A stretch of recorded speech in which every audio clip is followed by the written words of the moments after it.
आपका स्वागत है। मैं विवेक बिंद्रा, मोटिवेशनल स्पीकर। आज बात करूंगा सूबेदार योगेंद्र सिंह यादव के बारे में। ये सूबेदार योगेंद्र सिंह यादव 1980 में इनका जन्म हुआ था औरंगाबाद में, महाराष्ट्र के अंदर।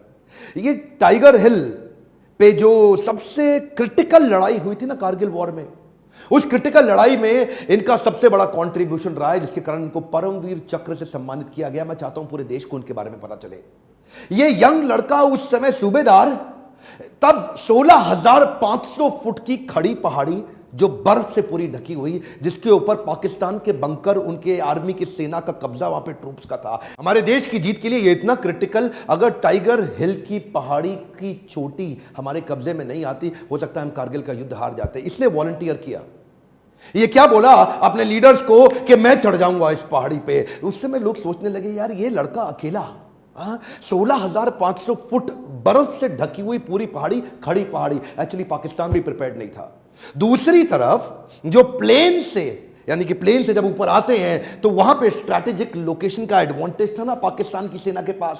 कोई नीचे से सामने आएगा तो ऐसे उड़ा देंगे उसको, लेकिन वो सोचे नहीं कि पीछे खड़ी पहाड़ी से भी कोई आ सकता है, और वहीं इसने वॉलंटियर किया, अपने साथ कुछ लोगों को लिया। दूसरी तरफ से सुबह 4 बजे कंफ्यूज करने के लिए फायरिंग हुई तो सेना का वहां ध्यान गया, लेकिन पाकिस्तान की सेना बड़ी स्मार्ट थी। उन्होंने कहा पीछे भी जाकर के देखो कि कवर करने के लिए कोई पीछे तैयारी तो नहीं है, और इसका 60 फुट बचा था योगेंद्र सिंह यादव का, कि ऊपर से पाकिस्तान की सेना को पता लगा तो उन्होंने इनके ऊपर गन फायर करनी शुरू कर दी, और एरियल गन फायर से 3 गोलियां लाके इसके कंधे के पास लगी। ये रुका नहीं, ये वही रात के समय बर्फ के बीच में अपनी मजबूत पकड़ बनाए रखा और धीरे धीरे चढ़ता रहा। रात भर धीरे धीरे चढ़ता रहा। जरूरी नहीं जो सारी रात जागता हो वो आशिकी हो सकता है अपने देश के लिए मरने मिटने वाला सिपाही हो। ऊपर चढ़ गया, और चढ़ा, ना केवल चढ़ा, उसके बाद पहला ग्रेनेड फेंक के इसने दुश्मनी बंकर को उखाड़ दिया, दूसरे ग्रेनेड से दूसरे बंकर को उखाड़ा। इतने में पीछे से सेना की हमारी दूसरी टुकड़ी आ गई इसको सपोर्ट करने के लिए। दूसरे राउंड में लड़ाई चालू हुई। 16 गोलियां लग गई इसको, और 16 गोलियां लगने के बाद पूरा शरीर छल्ली छल्ली। और ये वहां पे क्या बोला, कहता है दुश्मन को मारने से पहले अगर मुझको मौत आ गई तो पहले मौत को मौत के घाट उतार दूंगा। असली सिपाही देखिए वो नहीं होता है जो इसलिए लड़ता है कि सामने वाले से उसको नफरत है, वो इसलिए लड़ता है कि पीछे वाले से उसको प्यार है। परमवीर चक्र से सम्मानित योगेंद्र सिंह यादव के ऊपर ऋतिक रोशन ने एक मूवी बनाई थी अमिताभ बच्चन के साथ, लक्ष्य। और वो लक्ष्य मूवी में ऋतिक रोशन ने उन्हीं का रोल तो निभाया था। दूसरी कहानी मैं बताना चाहता हूं इयान कार्डोजो के विषय में। 71 में जब पाकिस्तान के खिलाफ जंग छिड़ी थी, उस समय ये गोरखा रेजिमेंट में मेजर हुआ करते थे। गोरखा रेजिमेंट के मेजर, दिल से बहुत साहसी, शरीर से बहुत शक्तिशाली। और जब निकल पड़े, एक दफा लैंडमाइन, एक बारूदी सुरंग फटने से इनका एक पांव फट गया।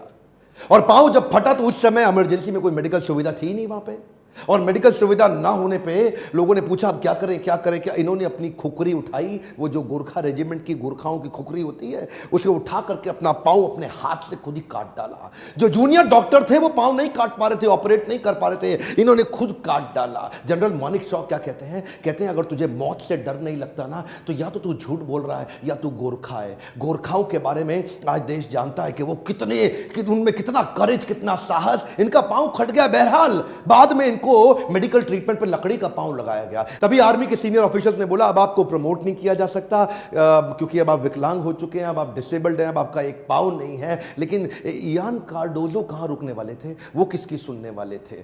लकड़ी का पांव लेकर के अपनी फिटनेस को बिल्ड करने में लग गए, और बोले कि जिसके पांव है ना दोनों, उसके साथ मेरी रेस लगवा दो, मैं उसको हरा दूंगा। और वही हुआ। वो लकड़ी का एक पांव लेकर के इतना तेज भागते कि जो बिल्कुल मेडिकली फिट है उसको भी पछाड़ देते। एक दिन अपना चेकअप कराने के लिए 6,000 फीट की पहाड़ी पर चढ़ के हेलीपोर्ट पे चीना जाके पहुंच गए। बाद में उनकी परीक्षा सेना प्रमुख टी एन रैना ने खुद ली। उनको क्या बोला, लद्दाख की बर्फीली पहाड़ों पे मुझे चढ़ के दिखाओ। और लद्दाख की बर्फीली पहाड़ों पे जब उन्होंने चढ़ के दिखाया तो ये एकमात्र ऐसे सैनिक जो देश के अंदर डिसेबल्ड होने के बावजूद मेजर जनरल की रैंक तक पहुंचे। साहस उसे नहीं कहते कि आदमी चलता रहे, साहस तो उसे कहते हैं कि अब चल नहीं सकता लेकिन फिर भी चलता रहे। ये शरीर की ताकत से नहीं होता, ये आत्मीय बल से होता है, जिसको जिसको हम बोलते हैं बिलीफ सिस्टम। आपको याद है ना विक्रम बत्रा के विषय में, वीडियो लंबा ना हो जाए तो अगले वीडियो में विक्रम बत्रा के विषय में जरूर बताऊंगा। कैप्टन विक्रम बत्रा क्या बोलते हैं, वापस लौट के जरूर आऊंगा अपने पिता को बोले, या तिरंगा लहरा के आऊंगा या तिरंगे में लिपट के आऊंगा, लेकिन वापस जरूर आऊंगा। एक्चुअली जो दुनिया भर के देश है ना, वो अपने आर्मी का बहुत सम्मान करते हैं। हमारे देश की आर्मी जितना सम्मान डिजर्व करती है हम भूल गए हैं उनको। फ्रांस की आर्मी के बारे में देखिए, सेकेंड वर्ल्ड वॉर में जो लोग शहीद हुए ना फ्रांस की सेना से, ये लोग क्या करते हैं, 11वें महीने की 11 तारीख को सुबह 11:11 पे ये लोग क्या करते हैं, खड़े हो जाते हैं मौन में उन सबको याद करने के लिए जो शहीद हो गए। यानी कि पूरा देश उस शहीदी दिवस को बड़े दिल से मनाता है। कोरिया में जाइए ना, नॉर्थ कोरिया में, नॉर्थ कोरिया का जो तानाशाह है उसने 65 लाख लोगों को आर्मी की ट्रेनिंग दी अपने देश में। 10 लाख लोग एक्टिव हैं आर्मी में, लेकिन 55 लाख लोग रिजर्व, अपना काम धंधा कर रहे हैं लेकिन आर्मी के लिए रिजर्व है, जिस दिन जरूरत पड़े आ जाएं। इसे कहते हैं आर्मी की रिस्पेक्ट। आप अमेरिका में जाइए, अमेरिका में अडॉप्ट अ ग्रेव का सिस्टम उन्होंने चालू किया है कि जो भी जितने भी लोगों को जो शहीद है ना अमेरिकन सोल्जर्स, उनकी ग्रेव को अडॉप्ट करने का सिस्टम बनाया कि एक आदमी एक ग्रेव को अडॉप्ट करेगा ताकि जीवन भर उसका सम्मान किया जा सके, रिस्पेक्ट किया जा सके। हमारे देश में क्या हो रहा है, हमारे देश के जो राजनेता है ना, पॉलिटिकल पार्टी, पॉलिटिकल लीडर्स, उनके स्मारक तो बनाए जा रहे हैं बड़े बड़े वीआईपी। मिलिट्री लीडर के स्मारक को कोई पूछता ही नहीं, और बनता भी है तो किसी गांव के अंदर ऐसे कोने में कहीं बनता है जहां पे जाके पशु पक्षी वहां पे मल मूत्र त्यागते, कोई इस पर ध्यान नहीं देता।